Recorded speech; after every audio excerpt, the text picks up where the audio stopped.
ეხლა მივესალმები იურიდიულ საკითხთა კომიტეტის თავმჯდომარეს არჩილ გორდულაძეს. მოგესალმებით ბატონ არჩილ, მადლობთ გადაცემაში მონაწილეობისთვის. დღეს პარლამენტმა საბოლოოდ მიიღო გრანტების შესახებ კანონში ცვლილებები, რომელმაც უნდა დაასრულოს, როგორც თქვენ ამბობთ, ექსტრემიზმი ქვეყანაში. როგორ გესახებათ უკვე მიღებული კანონის აღსრულება, განსაკუთრებით უშუალოდ სისხლის სამართლის ნაწილში, რომლის თანახმადაც სახელმწიფო ორგანოების არალეგიტიმურად ცნობა დასჯადი ხდება. მოგესალმებით პირველ რიგში, მადლობა ჩართვისთვის, მივესალმებით ჩვენს მაყურებელს. ამ საკითხთან თუ კონკრეტულად ექსტრემიზმის მუხტთან დაკავშირებით საუბრობთ, იმიტომ რომ გრანტების შესახებ კანონშიც და თანმდევ პაკეტში შემოვალ სხვა კანონპროექტებშიც კიდევ არაერთი ცვლილება იყო შესული. თუ კონკრეტულად საუბრობთ ექსტრემიზმის კონსტიტუციური ორგანოების წინააღმდეგ, აქ მნიშვნელობა აქვს თუ რა წერია კანონში და მეორე არის თუ რას საუბრობენ მათ შორის გარედან დაფინანსებული და დაორგანიზებული ჯგუფები ჩვენს ქვეყანაში. პირველ რიგში უნდა ვთქვათ, რომ რა წერია კანონში. კანონში წერია, რომ საქართველოს მოქალაქის, ან მოქალაქის, რომელიც არ არის საქართველოს მოქალაქე, მაგრამ მუდმივი ბინადრობა აქვს ჩვენს ქვეყანაში, თუ ეს პირი საჯაროდ და სისტემატიურად მოუწოდებს სხვას, რომ მასობრივად არ დაემორჩილონ კანონმდებლობას, მოუწოდებს, რომ არ აღიარონ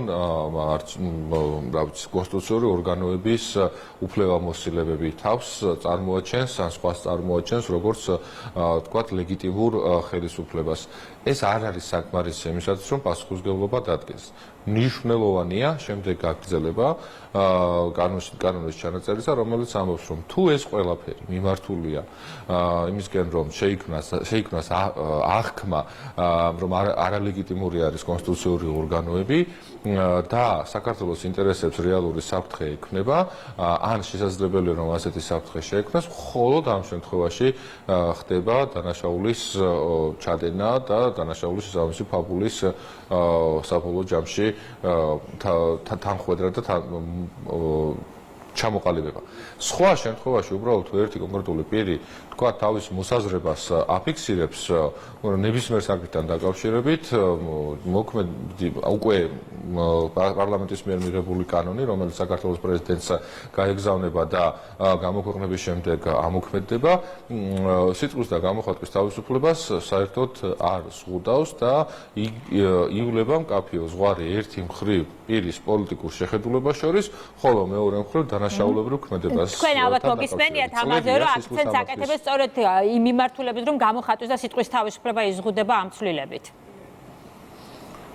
როგორც მაგალითად 2023 წელს, 2024 წელს საუბრობდნენ, რომ მაგალითად გამჭვირვალობის კანონი ან ფარა, რომელიც არის რეალურად ამერიკული კანონი თარგმნილი ქართულად და შესაბამისად მიღებული, რომელიც ერთ და იგივე მიზნისკენ, ჩვენი ქვეყნის სუვერენიტეტის გაძლიერებისკენ და დაცვის საშუალებების გამყარებისკენ არის მიმართული. მაგალითად ამ საუბრობდნენ, რომ კონკრეტული არასამთავრობო ორგანიზაციები ვეღარ შეძლებდნენ საქმიანობას. ან მაგალითად მათ საქმიანობა იკრძალებოდა. ტელევიზიები და მედიები ვეღარ იფუნქციონირებდნენ. მაგრამ რას ვხედავთ რეალობას? რეალობა არის ამის აბსოლუტური საპირისპირო, რომ უბრალოდ არ არსებობს ორგანიზაცია, რომელიც საქმიანობას აიკრძალა, არ არსებობს ორგანიზაცია, რომელსაც საქმიანობაში ხელი შეეშალა. ერთია რა საუბრობს გარედან დაფინანსებული კონკრეტული ჯგუფი, ის ჯგუფი, რომელიც მათ შორის სიძულვილს აფრთხებს და ცდილობს, რომ ხით ჩატეხილობას საქართველოს მოქალაქეებს შორის ხელი შეუწყოს და მეორე არის რა არის რეალობა. აი ზუსტად ესეთივე, როგორც მაგალითად სიტყვა რუსულის მიკერება რომელიმე კანონის მიმართ ან რომელიმე ვთქვათ მიღებული გადაწყვეტილების მიმართ, რომელსაც დაკავშირებითაც მათ შორის ამერიკის შეერთებული შტატების სადაზვერვო სამსახურების გაერთიანების ხელმძღვანელი პირდაპირ საუბრობს, რომ ეს რუსულის იარლიყის გამოყენება ხდება Deep State-ის მხრიდან იმ პირებისა და იმ გადაწყვეტილებების მიმართ, რომლებიც ამავე Deep State-ის ბრძანებებს და დავალებებს არ ასრულებენ. ერთია რეალობა და მეორე არის პარალელური სამყარო, რომლის შექმნასაც სამწუხაროდ ცდილობენ ადამიანები და არ დაგვაუწყდეს რომ ზუსტად ანალოგიური კანონმდებლობა მოქმედებს გერმანიაში და ზუსტად ამ კანონმდებლობის შესაბამისად დაახლოებით 20,000-მდე ადამიანის გაერთიანება კონკრეტული სასახელების არაკანონიერად არის გამოცხადებული, ხოლო მისი ხელმძღვანელი პირი სისხლისამართლებრივ პასუხისმგებაში არის მიცემული. რასაც აკეთებდა ზუსტად ეს პირი და ეს პიროვნებები, რასაც ჩადიოდნენ ზუსტად იგივე ჩვენ შემთხვევაშიც იწვევს სისხლისამართლებრივ პასუხისმგებლობას. თან არ დაგვაუწყდეს, რომ თუ მაგალითად რომელიმე პარტია მაგალითად მიმართული პარტიის საქმიანობა მიმართულია კონსტიტუციური წყობილების არსნობისკენ, დარღვევისკენ და ზოგადად კონსტიტუციურ პრინციპებს არიცავს, მაშინ ასეთი პოლიტიკური პარტიის აგრძალვის შესაძლებლობაც არსებობს კანონმდებლობით გათვალისწინებული წესით და რაც იდეაში პარტიებისთვის არის აგრძალული, ზუსტად იგივე ქმედება ხდება სხვა პირების მიმართ კანონგარეშეთ გამოცხადებული და რა არის მთავარი მიზანი.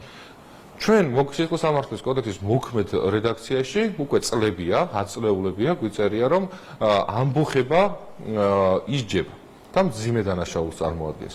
ამავდროულად დასჯადი არის ხელისუფლების დამხობისკენ მოწოდება ან ძალადობრივი გზით შესვლისკენ მოწოდებაც, რომელიც შედარებით სანამ ამბოხება მოხდება, მანამდე ეტაპს წარმოადგენს. ხოლო კიდევ უფრო გვევით თუ ჩამოვალთ, მოსამზადებელი ეტაპი ამბოხების მოწოდებისკენ და ზოგადად შემდეგ უკვე ამბოხებისკენ ზუსტად ეს არის ეს ექსტრემიზმი, რომლის შემოტანასაც მათ შორის გარედან დაფინანსებული ადამიანები ცდილობენ, რასაც ნაბიჯ მივყავართ 4 ოქტომბრამდე. რაც ვნახეთ 4 ოქტომბერს, ზუსტად ეს არის ექსტრემიზმის შედეგი, რომელიც მიმართულია კონსტიტუციური წყობილების წინააღმდეგ და შესაბამისად ჩვენ როგორც პასუხისმგებლიან ხელისუფლებას არათუ უფლებამოსილება, არამედ ვალდებულებაც გვაქვს, რომ ჩვენს ქვეყანაში უზრუნველყოთ ადამიანების წესხლისაჯამცველობის დაცვა, უზრუნველყოთ სამართლიანი სასამართლოს პრინციპის დაცვა, ზოგადად სოციალური და სამართლებრივი სახელმწიფოს როგორც ასეთი პრინციპების გატარება ჩვენს ქვეყანაში და რაც მთავარია ქვეყნის სუვერენიტეტის და დემოკრატიის საფუძვლების დაცვა. როგორც გერმანიაში თავდაცვის უნარიან დემოკრატიას აქვს უფლება და ამავდროულად ვალდებულება, რომ საკუთარი თავი დაიცვას ყველანაირი ჩარევისაგან, მათ შორის გარევი ჩარევისაგან, ზუსტად ანალოგიურად ჩვენს გვაქვს ანალოგიური უფლებამოსილება და ეს არის ხალხის ნებაც. მოდით სხვა პოლიტიკურ საკითხებსაც შევეხოთ. რამდენიმე დღეა ოპოზიცია საუბრობს იმ გაერთიანებაზე, რომელმაც ძველ ნაციონალური მოძრაობის, ესე ვთქვათ, სხვადასხვა დანაყოფებს თავი მოუყარა. ისინი აცხადებენ, რომ ეს არის ოპოზიციის გაერთიანება და აკეთებენ ასეთ აქცენტს, რომ ხელისუფლებას განსაკუთრებით ეშინია ოპოზიციური გაერთიანების და ამ თავისი მოსაზრების, ესე ვთქვათ, გამყარებას ცდილობენ სხვადასხვა გადაწყვეტილებებში, რაღაც გარკვეული მინიშნებების ძიებაში, რომელსაც ხელისუფლება იღებს და ამით ხსნიან, რომ ხელისუფლება ცდილობს მაგალითად შეიძლება მალე დანიშნოს ვადამდელი არჩევნები, რომ ოპოზიციის მოძლიერებას ხელი შეუშალოს. აი რა უპასუხებდით ოპონენტებს ამ მიმართულებით? ბევრჯერ მithkoms ერთი და იგივე, რომ ჩვენი ოპონენტები არ ყვავს იდეაში ეს ადამიანები საქართველოს სახელმწიფოებრიობის ოპონენტები არიან და ყველანაირად ებრძვიან საქართველოს როგორც სახელმწიფოს დამოუკიდებელ და სუვერენულ ქვეყანას და უნდათ რომ ისევ და ისევ სხვისი გარეძალების დამორჩილებულ ქვეყნად გადაიქცეს, როგორც ეს იყო 2003-2012 წლებში, რასაც ვერ ეღირსებიან ნამდვილად ვერც ისინი და ვერც მათი პატრონები. რაც ეხება რიგარეში არჩევნებს, არჩევნები ტარდება საქართველოს კონსტიტუციით, საპარლამენტო არჩევნები კონსტიტუციით გათვალისწინებულია, როდის ტარდება და მომავალი არჩევნები იქნება 2028 წელს. მუნიციპალური არჩევნები კი 2029 წელს. რაც ეხება ზოგადად ასეთ შეკრებებს, შერწყმებს ერთმანეთთან თუ ერთმანეთსგან მოშორებებს, ეს უკვე კარგად ნანახი შოუა, რომელსაც დგამენ სხვადასხვა ძალაუფლების მქონე და დიდი ძალაუფლების მქონე ძალები, რომელსაც ჩვენ გლობალური ომის პარტიას უწოდებთ, ხოლო ამერიკის შეერთებულ შტატებში Deep States ეძახიან. საუბარია რაზე, რომ რეალურად ახლა გაერთიანება ვისიც მოხდა, ეს ადამიანები ისედაც გაერთიანებულები არიან. ისინი გაერთიანებულები არიან ერთი იდეის გარშემო და ეს იდეა არის სხვის დაკრულზე ცეკვა. სხვის წინაშე ამ ქვეყნის არაკეთილის მოსურნეების წინაშე დაჩოქება, მათი დავალებების მიღება და შემდეგ ამ დავალებების ასრულების მცდელობა და ეხლა უკვე აღარ გამოდის ეს დავალების ასრულების მცდელობები არიან მინავლებულ რეჟიმში და ცდილობენ როგორმე საკუთარი თავის აქტუალიზაცია მოახდინონ. თითოეული ადამიანი, რომელიც მაგალითად სულ ამის როდის იყო გუშინ იყო თითქოს რომ შეიკრიბნენ და რაღაც დოკუმენტი დაჯღაბნეს და შემდეგ ხელი მოაწერეს, არაერთი ასეთი შემთხვევა გვინახავს. არაერთი. და თან თითოეული მათგანი ნაცმოძრაობის, კონკრეტულად ნაციონალური მოძრაობის წევრი იყო სხვადასხვა დროს.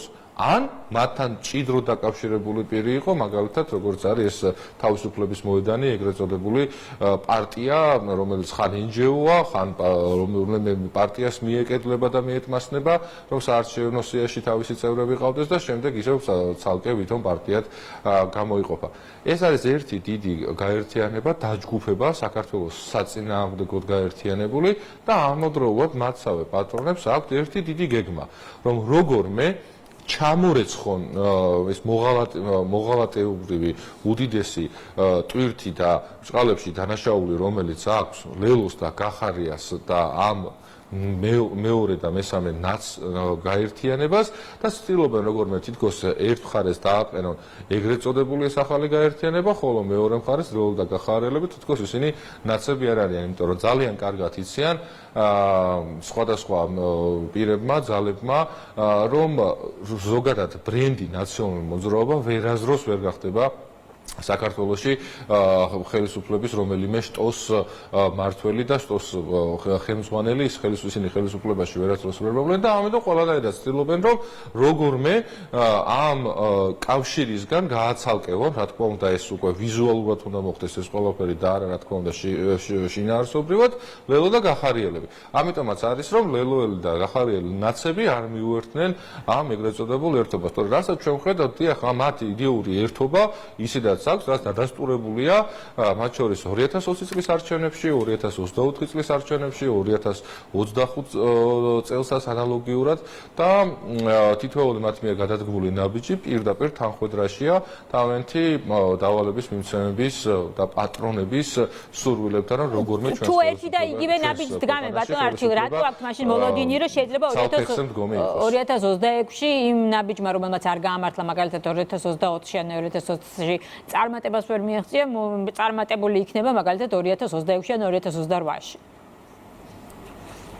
ძალიან კარგი თუ არ იქნება წარმატებული და რა თქმა უნდა წარუმატებლობისკენ არის განწირული თითოეული ასეთი ნაბიჯი, რადგან ამ გაერთიანებების და მათთან მითმასნელი პირების, ამ კოლექტიური ნაცმოძრაობის და აგენტების დაჯგუფების რეალური მიზანი ყოველთვის იყო არის და სამწუხაროდ მომავალშიც იქნება, რომ ყურმოჭრილი მონები და სხვაზე დამოკიდებული პირები იყვნენ ხელისუფლებაში, როგორც ეს იყო 2003-2012 წელს. და ერთი შემთხვევა წარმოვიდგინოთ, აი ერთი წამით დავფიქრდეთ, რომ ეს პირები რომ იყვნენ ახლა საქართველოს ხელმძღვანელობდნენ როგორც სახელმწიფოს და მმართველ გუნდს წარმოადგენდნენ, რამდენჯერ გადაჭეხავდნენ ეს პირები ჩვენს ქვეყანას ომის უბსკულში, რამდენჯერ გაწირავდნენ საქართველოს მოსახლეობას იმ სისხლის კალოსთვის, რომელიც სამწუხაროდ ტრიალებს სხვადასხვა ქვეყანაში ჩვენი რეგიონის მასშტაბით. დიდი მადლობა არჩილ გორდულაძე პასუხობდა ჩვენს კითხვებს.